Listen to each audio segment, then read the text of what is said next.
नमस्कार, आप देख रहे हैं परमार्थ आवाज। बिहार में विधानसभा चुनाव की हलचल काफी गर्माहट होने के साथ ही सभी पार्टियों तक चुनाव में अपने भाग्य को आजमाने के लिए तैयारियां जोर शोर से करने में लगी हैं।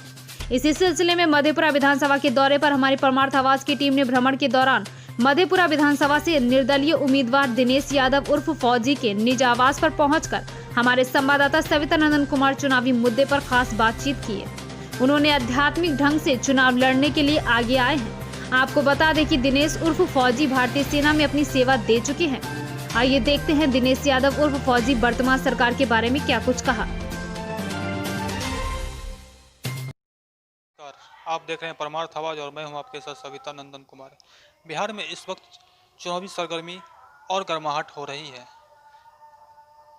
सभी दल के नेता अब नामांकन कर चुनावी प्रचार में जुट चुके हैं। इस वक्त हमारे साथ मौजूद हैं खास बातचीत करने के लिए मधेपुरा विधानसभा से निर्दलीय उम्मीदवार के तौर पे अपना नामांकन दाखिल किए हैं। आज इनसे हम जानेंगे कि क्या इनका चुनावी क्या मुद्दा है। ये भूतपूर्व आर्मी भी रह चुके हैं, फौज में भी अपनी सेवा दे चुके हैं। सर, सबसे पहले परमार्थ आवाज में आपका स्वागत है। मैं तो सबसे पहले मैं आपको अपना परिचय देना चाहता हूं।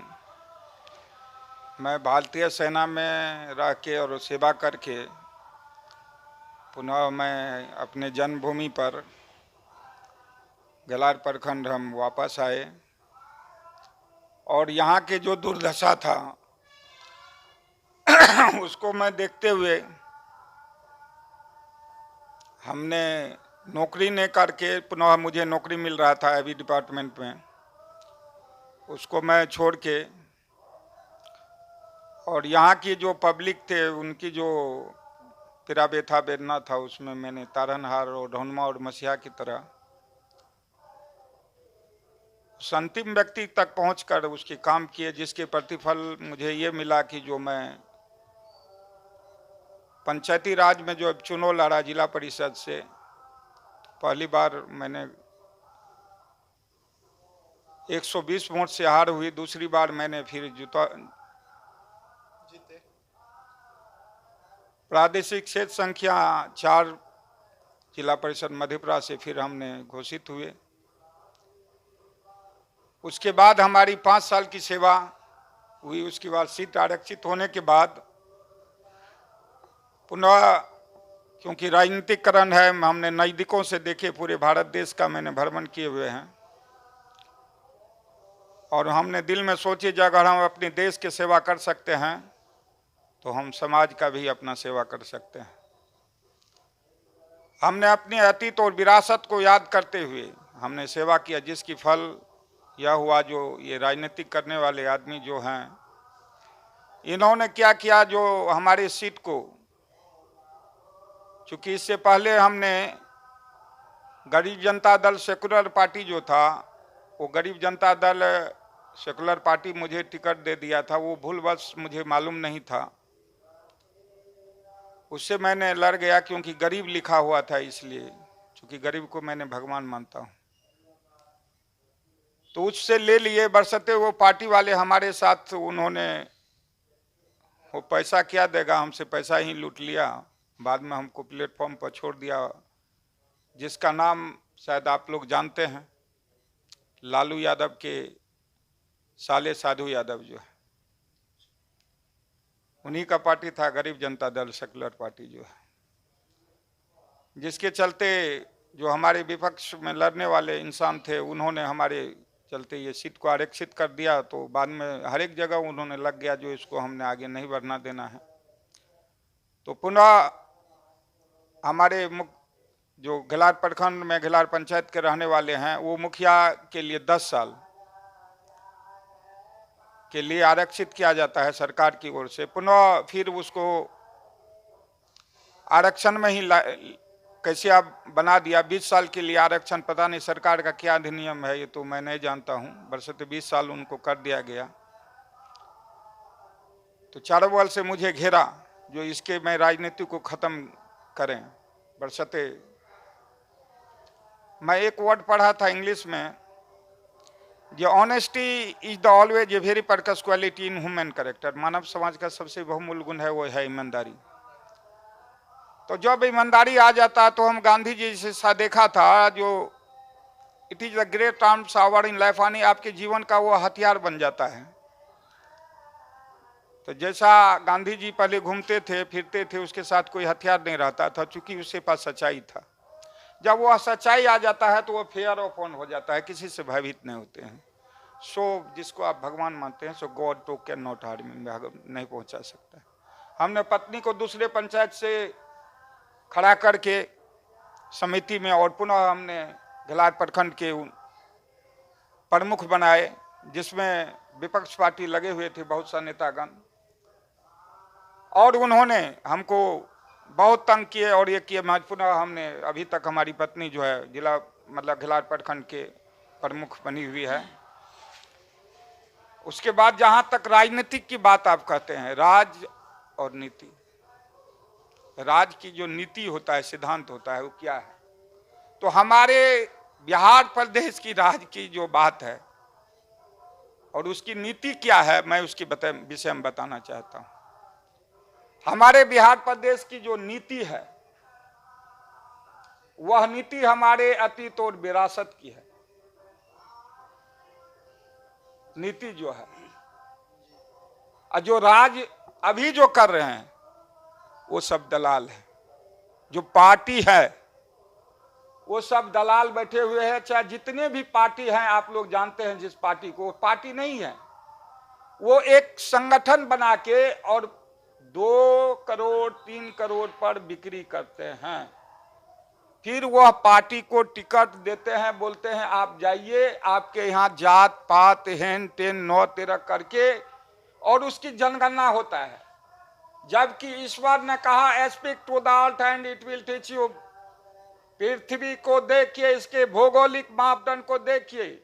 एक तरफ बच्चे पैदा हो रहे हैं, उसमें कोई जात नहीं है, एक तरफ शमशान के पास आपकी यह अर्थी जो है उठ रही है, जिसमें लहास कहा जाता है, उसमें जात नहीं है। फिर इंसान क्या है?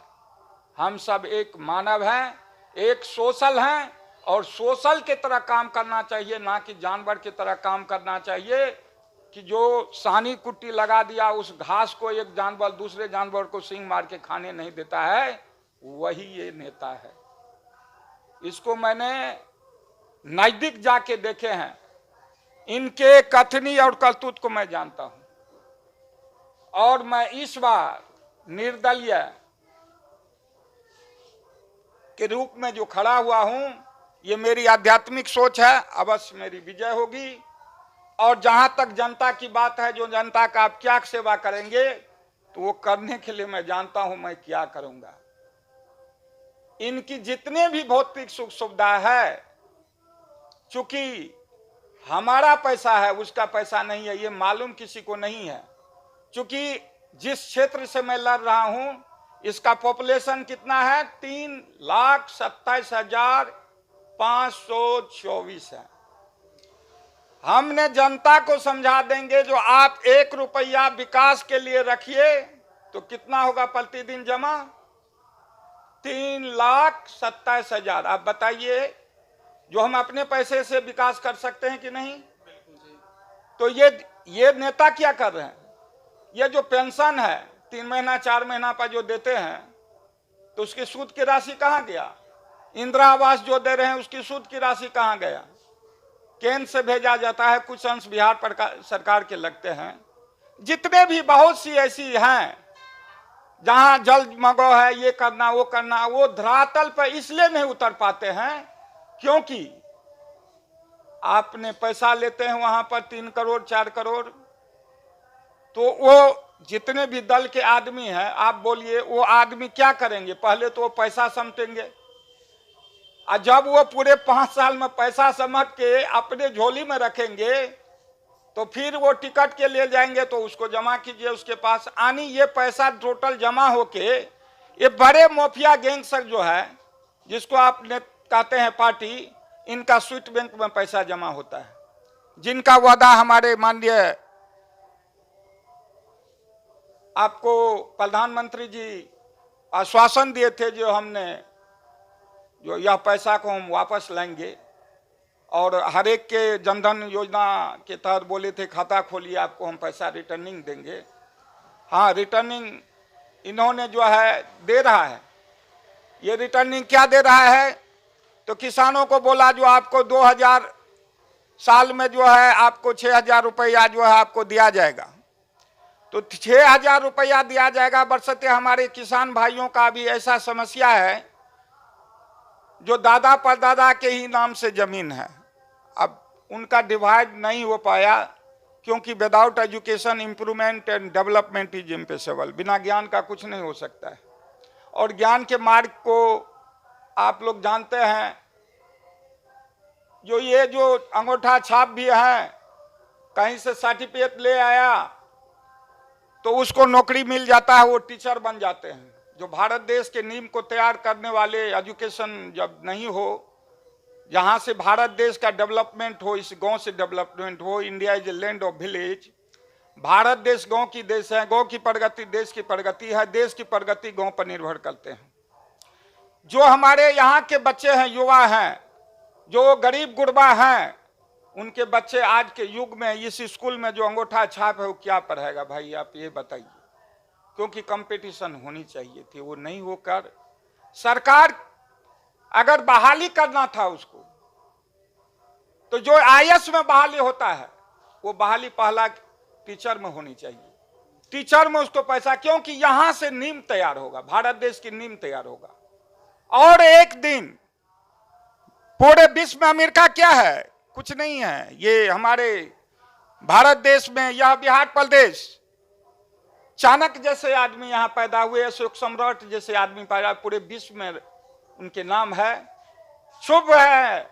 और हमारे जैसे सोच करने वाले आदमी को ऐसे दिल में तकलीफ होते हैं जो हम लोग बिहार प्रदेश के आदमी रह के, और 80 साल के बुढ़े भी युद्ध करने का काम किया। वीर कुंवर सिंह जैसे इंसान ने अंग्रेजों के साथ युद्ध किया।